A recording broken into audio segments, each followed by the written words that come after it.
Mahabubabad Warangal route లో దెబ్బతిన్న track ని యుద్ధ ప్రాతిపదికన పునరుద్ధరిస్తోంది దక్షిణ మధ్య రైల్వే. 15 మంది సీనియర్ ఆఫీసర్స్, 1000 మంది రైల్వే సిబ్బందితో పాటు పలువురు లేబర్స్ ట్రాక్ మరమ్మత్తు పనుల్లో పాల్గొంటున్నారు. వేగంగా పనులు చేస్తూ రేపు ఉదయం వరకు ట్రైన్లను నడపడానికి తీవ్రంగా శ్రమిస్తున్నారు రైల్వే సిబ్బంది. పూర్తి డీటెయిల్స్ మా ప్రతినిధి అరుణ్ అందిస్తారు. మహబూబాబాద్ లో 2 రోజులుగా కురిసినటువంటి వర్షాలతో రైల్వే డిపార్ట్మెంట్ కు భారీ నష్టం వాటిల్లింది. 5 కోట్ల మేర నష్టం వాటిల్లినట్టుగా అధికారుల అంచనాల ప్రకారం, లెక్కల ప్రకారం తేలుతుంది.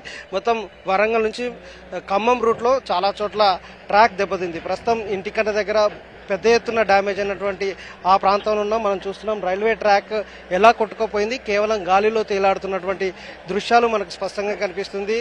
మొన్న కురిసినటువంటి భారీ వర్షాలతో మహబూబాబాద్ లో ఉన్నటువంటి వాగులు, వంకలు పొంగి పొర్లి మొత్తం ట్రాక్ మీదకి వెళ్ళి వాటర్ పోయినాయి. ఇక్కడ ఉన్నటువంటి ఇంటికల్లికి సంబంధించినటువంటి పెద్ద వాగు ఇది ఒక్కసారిగా ఉప్పొంగింది. దీనిపైన 4 చెరువులు ఉంటాయి. అవన్నీ కూడా పొంగి పొరలడం వల్ల ఈ వాగుకి వరుసగా ఈ వాగులోకి వరద పోటెత్తింది. దాంతో ఈ వరద ఎత్తిన తర్వాత ఇక్కడ ఉన్నటువంటి లో లెవెల్ వంతెన, ఒకటి చిన్న వంతెన ఉండేది. ఇక్కడ పెద్ద మోరిగా దీన్ని పిలుచుకునేవారు. ఈ పెద్ద మోరి మొత్తం కొట్టుకుపోయిన తర్వాత పూర్తిగా గాలిలో తేలాడుతున్నటువంటి ఈ తీరుగా ఉన్నటువంటి ట్రాక్ ను చూసినటువంటి అధికారులు ఆ తర్వాత రైళ్లని ఇటువైపు రాకుండా పూర్తిగా నివారించడం జరిగింది. సుమారుగా 98 రైళ్లకి అంతరాయం కలిగించేటువంటి ప్రభావం మహబూబాబాద్ లో కురిసినటువంటి వర్షాలతో నెలకొంది. దీంతో రైల్వే అధికారులు నిన్నటి నుంచి రైళ్లని రద్దు చేసినటువంటి అధికారులు ఆ తర్వాత ట్రాక్ ను పునరుద్ధరించేటువంటి పనుల్లో వేగవంతం అయ్యారు. ఇక్కడ ఉన్నటువంటి తాళ్లపూసపల్లికి సంబంధించి మనం ఎక్కడైతే ఇంటికన్న దగ్గర ఉన్నామో ఈ ప్రాంతంతో పాటు ఆ పైన ఎగువన మహబూబాబాద్ వైపు అటువైపు ఉంటుంది. అటువైపు తాళ్లపూసలపల్లి దగ్గర కూడా మరొక కొంత డ్యామేజ్ ఉంది. అది అక్కడ 100 మీటర్లు, ఇక్కడ సుమారు 300 మీటర్ల వరకు కంప్లీట్ గా ట్రాక్ కొట్టుకుపోయి గాలిలో వేలాడుతున్నటువంటి వీటిని పునరుద్ధరించడం కోసం పెద్ద ఎత్తున వర్క్లు అయితే కొనసాగిస్తుంది. సుమారుగా 1000 మందితో పనులు చేపడుతున్నారు. 6 విభాగాలకు సంబంధించినటువంటి విభాగాలుగా డివైడ్ చేసుకుని ట్రాక్ మరమ్మతు పనులకు సంబంధించినటువంటి కార్యక్రమాలు చేస్తున్నారు.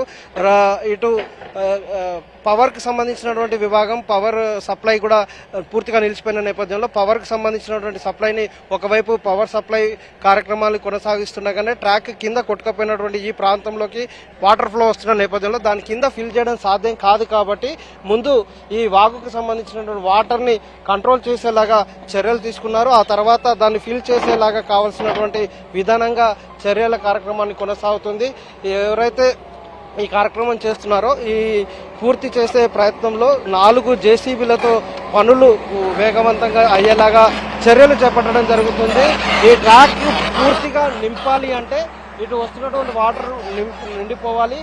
ఇప్పటికి ఒక గూడ్స్ వ్యాగన్ లో దాదాపు 1,00,000కు పైగా ఇసుక బస్తాలు, అలాగే దాదాపు పెద్ద ఎత్తున రాళ్ళని, ఆ తర్వాత మొరాన్ని కూడా తీసుకురావడం జరిగింది. దాన్ని డంప్ చేశారు.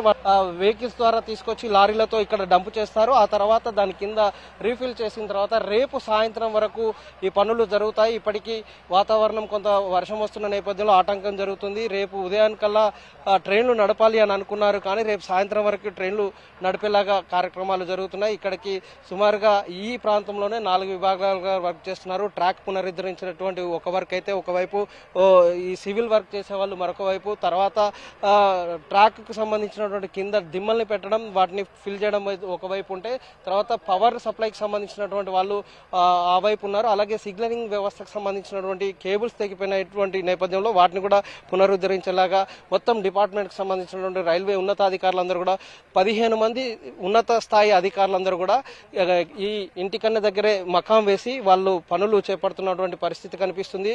2 రోజుల పాటు కురిసినటువంటి భారీ వర్షాల కారణంగా 5 కోట్ల మేర నష్టం జరిగింది. కాబట్టి దానికి తగ్గ పనులు చేపడుతున్నాం.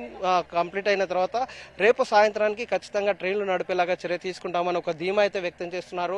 నిజానికి రేపు ఉదయం నుంచి నడపడానికి కావాల్సినటువంటి చర్యలు ఉంటాయని మొదట చెప్పిన పనుల తీరు, పురోగతిని పరిశీలించిన తర్వాత రేపు సాయంత్రానికి ట్రైన్లు నడిచే అవకాశం అయితే ఇక్కడ కనిపిస్తున్నటువంటి సిచ్యువేషన్